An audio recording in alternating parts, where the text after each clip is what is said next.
आज का विषय था संस्कार परिवर्तन कैसे। सभी ने गीत सुना। गीत में हम सब ने बाबा से क्या वायदा किया, हमें बाप समान बनना ही है, बनना ही है। तो बनना ही है का अर्थ ही है कि जरूर ये वायदा निभाना है। और इसके लिए क्यों हम कहते हैं बनना ही है, इतने निश्चय के बोल हमने क्यों बोला, किस आधार से बोला, तो इसी गीत में इसका उत्तर भी है।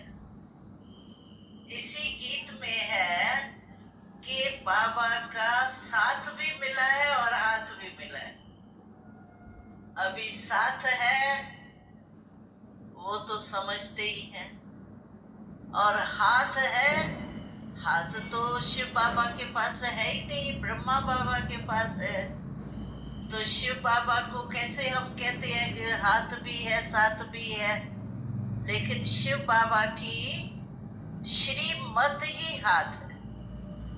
श्रीमत के आधार पर बाबा, जैसे छोटे बच्चे होते हैं ना, लाडले बच्चे बैठे हैं ना, अनुभव है आप सबको, लाडले बच्चे जो होते हैं उनको माँ बाप जो है वो हाथों पर झुलाता रहता है, हाथों पर नचाता रहता है। तो बाबा हमको श्रीमत के आधार पर हाथों से उड़ा रहा है, और हम सब उसी श्रीमत के आधार पर ही सारी दिनचर्या व्यतीत करते हैं। देखो, अमृत वेले से लेके उठना, बैठना, सोना, खाना, फिर चलना फिरना, बोलना, सब किसके आधार पर हमारा होता है? श्रीमत के आधार पर ही होता है। एक एक कर्म की शिक्षा श्रीमत हमको बाबा ने दी। देह भान, और देह भान माना भले हम समझते हम आत्मा है, ये नॉलेज तो हम सबको मिली है, लेकिन उसको स्वरूप में लाया है। स्वरूप में मुझे स्मृति रहती है मैं आत्मा इस कर्म इंद्रियों से कर्म करा रही हूँ। चलो, मैं आत्मा हूँ ये तो हम समझ गए हैं, लेकिन मैं आत्मा इस शरीर से काम करा रही हूँ, ये उस कर्म करते याद रहता है कि बीच बीच में भूल जाता है। तो ये देह का भान आ जाता है, आत्मा का भान भूल जाता है, मर्ज हो जाता है। मर्ज रूप में है हमारी मैं आत्मा, लेकिन स्वरूप में आवे ना, स्मृति में है, स्वरूप में नहीं। जैसे मानो भान भी है, यानी साधारण रीति से बस चल रही है, ठीक है, काम कर रही हूँ, काम कर्म कॉन्शियस हो गई हूँ, तो देह अभिमान हो, देह भान हुआ ना, आत्म भान तो नहीं हुआ।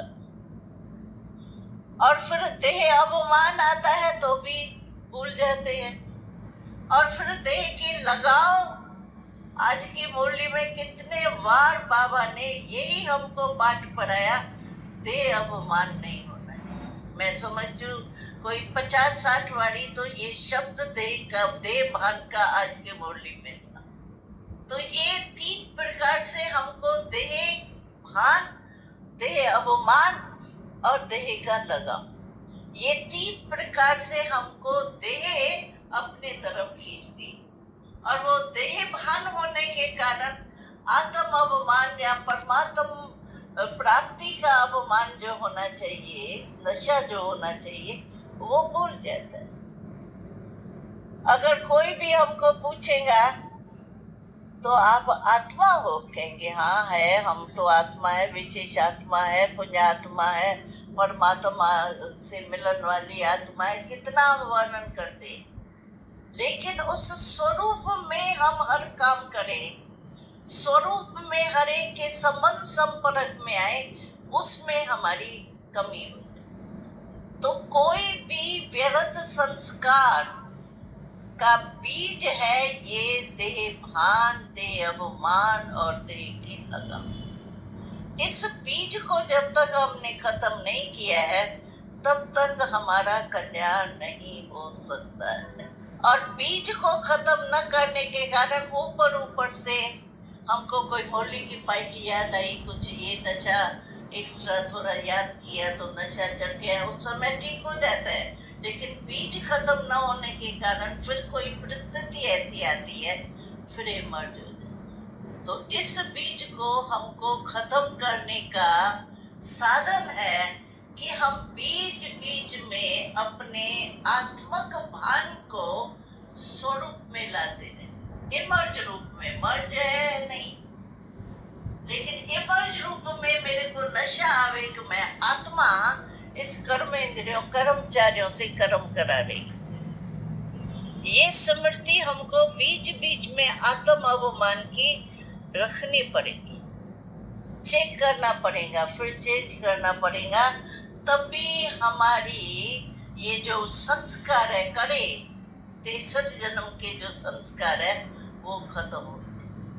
स्मृति से समृद्धि आएगी, समृद्धि से स्वरूप में कार्य में आएगी। तो ये हमारा पुरुषार्थ बहुत जरूरी है संस्कारों के ऊपर विजय प्राप्त करने के लिए। ओम शांति।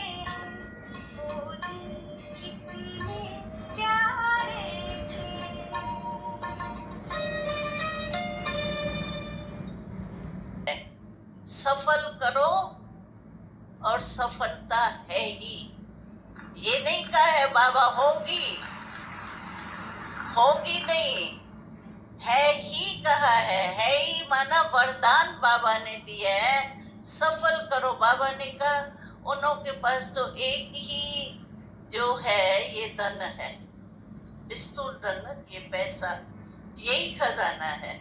आपके पास तो 5-5 खजाने हैं। कौन से खजाने हैं? धन तो जहां मन होगा आपका धन तो वहां जाएगा ही, जाता है ना, वो तो आपका जाएगा ही। मन बाबा में है तो कहाँ धन जाएगा, यहाँ वहां जाएगा क्या? बाबा में ही तो जाएगा ना। और बाकी खजाने बाबा ने कहा तो सबसे बड़ा खजाना आपके पास संकल्प शक्ति है संकल्प शक्ति ना। संकल्प से ही तो सृष्टि कहते हैं ब्रह्मा ने रची, तो हम भी संकल्प से ही तो सब काम करते हैं ना। तो संकल्प शक्ति, समय की शक्ति, गुणों की शक्ति, शक्तियों की शक्ति है ना आपके पास, ज्ञान की शक्ति, 5 खजाने हैं आपके पास। उन्हों के पास तो एक पैसे का खजाना है। तो इन खजानों को आप सेवा में लगाओ, सफल करो। ऐसे नहीं अंदर ज्ञान समझ तो लिया है लेकिन देना बहुत मुश्किल है, सुनते ही नहीं है। अरे सुने नहीं या सुने, लेकिन आपका उलेना तो उतरा। कई भाई कहते हैं 10 वारी तो निमंत्रण देने गए हैं, वो सुनता ही नहीं है ना, क्या करें। हम लोग तो पहले इतने वो एंटी थे, जो पर्चा छपा के जाते थे ना, कुंडा लगा देते थे। तो ये पता नहीं कौन आई है, कुंडा लगा देते थे, दरवाजा बंद कर देते थे। हम कहते थे बाबा दरवाजा ही बंद कर देते, जाए कैसे। लेकिन धीरे धीरे देखो कितने आ गए हैं, 6 लाख हो गए हैं, बाकी 9 लाख बनाने हैं। तो इसीलिए आपको जो बाबा ने वरदान दिया है ना, सफल करो, सफलता है ही, ये शब्द नोट करो, है ही। तो आप उसी विधि से अगर सफल करेंगे तो सफलता का वरदान है इस वर्ष में, आप इसका लाभ उठाओ। ओम शांति। ओम शांति।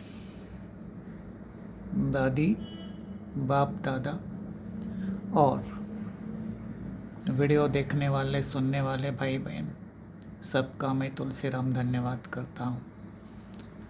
लेकिन याद दिला के धन्यवाद करता हूँ आप भाई बहनों को, आत्माओं को, बाबा के वरदान को सफल करो, सफल करो, सफल करो। 4 खजाने सफल करने हैं।